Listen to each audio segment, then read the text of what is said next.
ప్రభువైన యేసుక్రీస్తు నామములో మీ అందరికీ వందనాలు తెలియజేస్తున్నాను. మీ ఫ్రెండ్స్ ఉన్నారనమాట. కొంతమంది ఉన్న వాళ్ళు ఉన్నారు, కొంతమంది లేని వాళ్ళు ఉన్నారు. కొన్ని సందర్భంలో నాకు అనిపించింది వాళ్ళకున్నది నాకు లేనిది కదా, అది నాకు లేకపోవడం అనే విషయంలో కొన్నిసార్లు బాధ కలిగిస్తుంది. అది ఎవరికైనా అనిపిస్తుంది, అది హృదయంను బట్టి.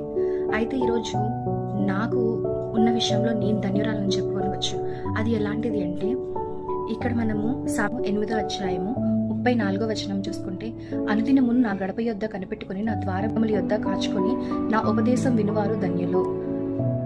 నన్ను కొనుగొని వారు జీవము కలుగును, యెహోవా కటాక్షము వారికి కలుగును. ఆయనను కలుగుని వారు, ఆయనతో నడుచువారు, ఆయన యొక్క మాటల కోసం ద్వారంతో నిలుచుకున్న వారు ధన్యులు అని చెప్పి దేవుడు మనకి ఈ లేఖనముల ద్వారా మనకి స్పష్టంగా తెలియజేస్తున్నాడు. ఆయన కలుగుని వారు ధన్యులు. ఎంత శ్రేష్టతైన మనకి జీవితం మనకి దేవుడు కలుగజేస్తున్నాడు. సో కాబట్టి మనము ఏమున్నా లేకపోయినా శారీరక